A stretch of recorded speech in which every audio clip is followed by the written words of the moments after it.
श्रियकान्ताय कल्याणनिधये निधयेतिनाम् श्रीवेङ्कटनिवासाय श्रीनिवासाय मङ्गलम्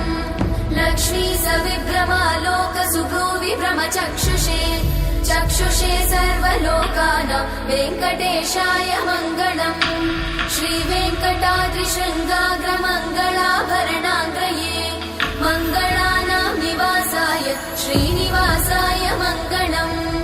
सर्वावयव सौन्दर्य सम्पदा सर्वचेतसां सदा सम्मोहनायास्तु वेङ्कटेशाय मङ्गलम्